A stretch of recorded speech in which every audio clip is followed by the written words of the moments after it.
Welcome, everyone, to episode 81 of 55 and 5, the only web series going through the entire 1955 Parkhurst Wrestling card set. Ian Riccaboni, Cary Silkin, Captain Lou, Uncle Gunny, AJ from Bisson Creative and Web Design on the cameras and microphones. Today, Cary, the 5-minute history lesson on each card. This is a fun one. There are no names listed on this card, Really? Which makes it difficult. Sort of like a 53 Bowman baseball card. Yes. And nobody's identified. However, due to our fine friends at sumocards.blogspot.com, who are the authority on sumo wrestling cards, we have some answers. So I'm going to show this to the audience at home first. I thought we were in a ghost or mystery situation, and I'm glad I didn't give up. I'm glad I just simply Googled this card because there's some interesting names on this card. I'm going to hand this to you. It's listed as sumo wrestlers.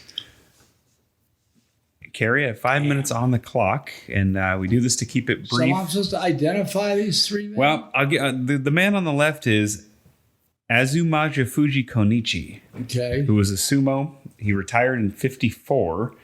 He was a grand champion, very decorated athlete.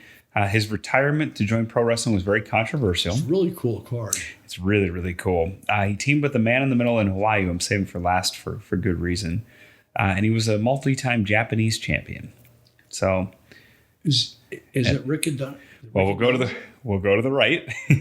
The right is Fujitayama, and he followed Azumafuji into wrestling, and was in the same essentially stable or troupe. You know how the females here would go with the fabulous Moolah troupe and whatnot.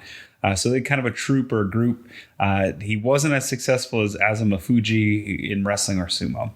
The man in the middle, Cary, you said his name. Rikidozan. Yeah, Rikidozan. And I'm genuinely shocked that this isn't more of a known thing, especially with the value of card. This is his rookie card. And why don't you tell them, or maybe I'll try. Yeah. Rikidozan was the Luthez of Japanese wrestling. Mm-hmm. American. Was he a sumo wrestler? He was, yeah. Okay. Mm-hmm. So when after the war and Japanese started taking using the American style, Rikidozan was the Babe Ruth, the Luthez, whatever, fill in the blank, the Frank Sinatra. Sure. But he was the man. Absolutely. And he was murdered. He was. In possible something to do with businessmen. Mm-hmm. And I don't know if it was ever solved. It was, and it's very interesting. The man has shown quite a bit of remorse because the intent wasn't to kill, and I think there's actually good reason to believe that. And we'll get into that toward the end. But one last thing about Rikidozan is, I believe it was Freddie Blassie. Well, I believe it was Rikidozan who Freddie Blassie in 1962, classy Freddie Blassie, when on television in Japan. Allegedly, 7 men had heart attacks. Yeah. When Freddie Blassie, who was filed his teeth and would bite the guy's foreheads, and this is so shocking. Mm-hmm. What Blassie claims, 7 people had heart attacks. Those pencilneck geeks. But yeah, and many people fought Rikidozan. Why don't you tell us some more? It's incredible. Thanks again to this blog. And if you look at and you compare the photos, it's either him or a close family member because the resemblance is uncanny between the man in the middle. And this card doesn't tell you much. It doesn't tell you the names. It just says they weigh 300 to 400 pounds. Sumo wrestlers are the highest ranking class in Japan. It's the national sport, which is all true. And that's actually a reason it was so controversial why Azumafuji, the man on the left, went from a genuine Yokozuna grand champion to pro wrestling because it was seen as a step down. Okay. Same thing with Rikidozan.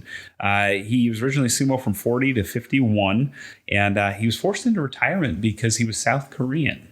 And there were some prejudices there.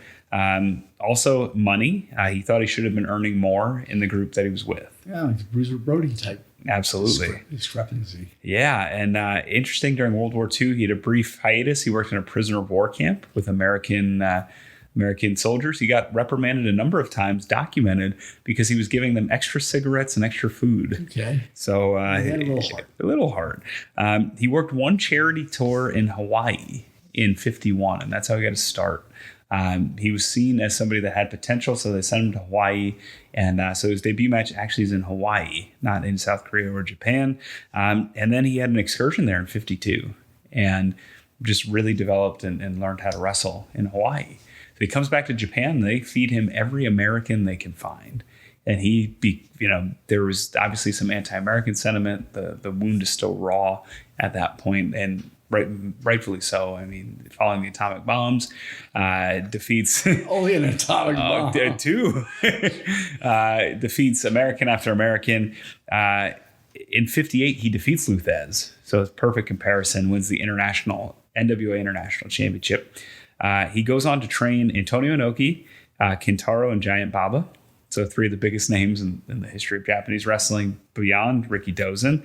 His finishing move is karate chop, but it's really a harate chop from sumo wrestling. Okay. And the feud with Luthez was 57-58, Blassie in 62, The Destroyer in 63, had gigantic television ratings. 87.0 rating. Wow. Which means not every television that was on, every available television, 87 out of 100. I mean, even if there were only 2 channels. Right. That's crazy. Yeah. And he actually would top that, not with the rating, but total viewers. So in 58, that was about with Thez. In 63 against The Destroyer, 67.0 rating, but more viewers. A higher share of the entire Japanese population watched that match. And really an A-list guy. The tabloids would follow him around. And there is video footage of him. Plenty, which is wonderful. Right. His matches are pretty interesting. I found an article from 2002 that said, as of 2002, those 2 matches were 2 of the top 10 most watched television items in Japanese history. Amazing. Yeah. And he loved women, which would often get him in trouble. He was covered in the tabloids as a ladies' man. He ended up having a wife and children from a previous marriage as well. And he went to a club in 63. He owned some clubs. He owned some hotels. He became a very wealthy businessman. And it's interesting. I think the common perception is that the businessmen that we spoke about earlier may have issued a hit or may have sought to take him out. The account that is told by many is that Rikidozan believed the man stepped on his shoe, and Rikidozan was the aggressor, and he mounted him and began punching him, and Rikidozan was the man on the offensive. And the man tried to defend himself and reached out with a knife and stabbed him. He didn't die right away. And so that also lends credence to this was self-defense. So he goes to the hospital, he gets stitched up. Against doctor's orders, he begins drinking. And that messes with the healing process of the organs that were issued. He's drinking on apparently day 1 out of the hospital, and he dies within about 2 weeks. Dies on December 15th, 1963. Well, those guys that do that Dark Side of the Ring show should do one on this. They should. This is quite an interesting story, and I think filled with a lot of misconceptions. And amazingly, if you go on eBay, this is not listed as a Rikidozan rookie, which for those that collect cards, wrestling is hot right now. Well, I'm going to have to beat you to the punch and be going on looking for these cards. Yeah, get it now. Get it now before. I don't know if they'll ever be sought after. Yeah. But there's other nerds like you and me. Right. So yeah, that's really cool. Yeah, it only takes 2 to create a bidding war, right? Mm-hmm. And this set has a lot of true rookie cards, and this is one of those cards in this set that's not in the 54. There's a lot of repeats between the 54 and the 55. This is not one of them. It's also interesting that Parkhurst put out the card, so I'm sure they never wrestled anywhere near Toronto. No, they were in Hawaii. And we've seen a couple of those where the Western Canada guys have gotten in without really going to Eastern Canada, or Buffalo, or anything like that. So this is really one of the oddities of the set. Oh, it was a good one, man. Thank you. Yeah, absolutely. And I'm glad we got somebody that we all know, or at least have heard the name before. Absolutely. So tomorrow, Cary, we have a man that bookended his career. We're going to go on a Lou Thez theme. He bookended his career with matches against Lou Thez. Okay. So we're coming at you tomorrow with episode 82. If you're watching these in real time, we invite you to join us at 8 p.m. Eastern for the live premiere on YouTube. 55in5.com, is where you can find that and all previous episodes. We want to thank our producer, AJ from Bisson Creative Web Design. We want to thank Cary, Uncle Gunny, Captain Lou, and you for watching 55 and 5. I'm Ian Riccaboni. Happy wrestling, everybody.